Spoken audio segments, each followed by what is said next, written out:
जय हिंद, वंदे मातरम। दोस्तों, welcome to my channel Gupta coaching classes, station गली खिजसराय। आइए आज हम लोग वर्गमूल के एकदम लास्ट चरण में चल रहे हैं। अगर वर्गमूल का इस तरह का सवाल दिया हो तो हम इसको कैसे सॉल्व करते हैं। तो इसमें दिया क्या है, इसमें दिया है कि एक संख्या का वर्ग और माइनस दूसरी संख्या का वर्ग दिया हुआ है। अगर हमने देखा है, पिछली क्लास में देखा होगा, बीजगणित में होता है एक फार्मूला होता है ए स्क्वायर माइनस बी स्क्वायर। ए स्क्वायर माइनस बी स्क्वायर का एक फार्मूला होता है। तो अगर इस फार्मूले को हमें याद करेंगे तो याद आएगा कि हम पिछली क्लास में पढ़े हैं, अगर किसी संख्या का वर्ग ऋण दूसरी संख्या का वर्ग हो तो उसमें क्या करते हैं, एक संख्या को जोड़ करके एक कोष्ठक में लिखते हैं और दूसरे कोष्ठक में उसी संख्या को घटा के लिखते हैं। यानी A square minus B square equal to एक वन ब्रैकेट में ए प्लस बी और अनदर ब्रैकेट में ए माइनस बी। ये होता है फार्मूला, अलजेब्रिक इक्वेशन में होता है ये। ठीक है, तो अगर हम इस यहाँ पर 41 को ए मान लेते हैं, 41 को ए मान लिया और 40 को बी मान लिया। ठीक है, तो यहाँ पे हम देखते हैं क्या बनेगा, ए स्क्वायर माइनस बी स्क्वायर। तो होगा एक ब्रैकेट में होगा ए प्लस बी और दूसरे कोष्ठ में होगा ए माइनस बी और ये हो जाएगा अंडर रूट। अब हम यहाँ पे वैल्यू को पुट कर देंगे, ए की जगह 41 और बी की जगह पे 40 को रख देते हैं। तो अंडर रूट क्या बनेगा, 41 प्लस 40 एक ब्रैकेट में और दूसरे ब्रैकेट में 41 माइनस 40 दूसरे ब्रैकेट में। ठीक है, अब क्या होगा, 41 और 40 जुड़ेगा तो 81 हो जाएगा, इनटू यहाँ पर क्या होता है, ब्रैकेट के दोनों बीच में कुछ नहीं होता तो मल्टीप्लाई का सिंबल होता है और 41 में से 40 जाएगा तो 1 बचेगा। अब 81 में 1 से मल्टीप्लाई करेंगे तो हमारा आ जाएगा 81 और जब 81 का हम स्क्वायर रूट निकालेंगे तो आ जाएगा 9। यही हमारा आंसर हो जाएगा।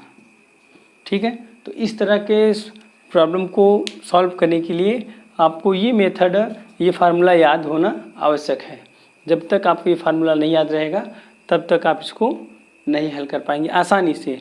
वैसे तो आप इसको ऐसे भी हल कर सकते हैं, 41 का स्क्वायर करेंगे, फिर 40 का स्क्वायर निकालेंगे, उसको घटाएंगे, फिर जो घटाने के बाद आएगा तब जा कर के इसको आप सॉल्व करेंगे। ठीक है, अगला प्रश्न है 625/121 का वर्गमूल ज्ञात कीजिए, यानी find the square root of 625/121। तो जब ये फ्रैक्शन में कोई नंबर दिया हो और उसका स्क्वायर रूट निकालना हो तो आप इसको ऐसे लिख सकते हैं, 625/121, यानी इसका ये स्क्वायर रूट निकालना है, वर्गमूल निकालना है। ठीक है, तो आप इसको करेंगे क्या, इसको आप डिवाइड कर लेंगे अलग अलग करके, ऊपर वाले न्यूमरेटर को अलग लिख लेंगे और डिनोमिनेटर को अलग लिख लेंगे 121। अंश को ऊपर लिख लेंगे और हर को नीचे लिख लेंगे। ठीक है, अब ऊपर वाले न्यूमरेटर को हम इसकी वैल्यू निकालेंगे, तो इसको हम जब स्क्वायर रूट निकालेंगे तो आएगा 25 × 25 और नीचे वाले का स्क्वायर रूट निकालेंगे तो आएगा 11 × 11। जब दो पेयर बनते हैं किसी स्क्वायर रूट के अंदर तो उसमें से एक नंबर बाहर आ जाता है और दूसरा कैंसिल हो जाता है। तो यहाँ पर स्क्वायर रूट में जब दो का जोड़ा बनता है तो इसमें से एक को बाहर ले लेते हैं तो ऊपर आ जाएगा 25 और नीचे का 11 का जोड़ा पेयर बनेगा। तो इसमें से रूट की वजह से, रूट में यहाँ एक चीज़ ध्यान दीजिए, अभी तक नहीं बताया गया है, यहाँ पर कुछ एक नंबर छिपा होता है, इसका वैल्यू होती है 2। जब कुछ भी नहीं लगा होता है तो इसे 2 माना जाता है। 2 का मतलब होता है कि इसके अंदर हमको 2 का जोड़ा बनाना है। अगर यहाँ पर 3 लिख दिया जाएगा तो क्यूब रूट उसको बोलते हैं, उसको हम अभी आगे पढ़ाएंगे, क्यूब एंड क्यूब रूट। तो ये क्या है, square and square root. Square में क्या होता है, जैसे a⁻2 हो गया तो ये स्क्वायर हो गया, और अगर इस ऐसे कर दिया, ये यहाँ पे 2 लिख दिया तो ये स्क्वायर रूट हो गया। ठीक, तो सेम चीज़ यहाँ पे है। तो जब 2 लिखा हुआ तो अंदर हमें 2 का पेयर बनाया है, तो 2 का पेयर में से एक की वैल्यू को रखते हैं और दूसरे को हम कैंसिल कर देते हैं। तो 2 की वजह से यहाँ पर 1 को बाहर निकाल दिया और इसकी वैल्यू को रख दिया। यहाँ पर 2 है, 2 में से 1 को बाहर रख दिया और ये हो गया, इसकी वैल्यू निकल गई है। अब ये देखिए है, इसको बनाते हैं मिक्स्ड फ्रैक्शन में।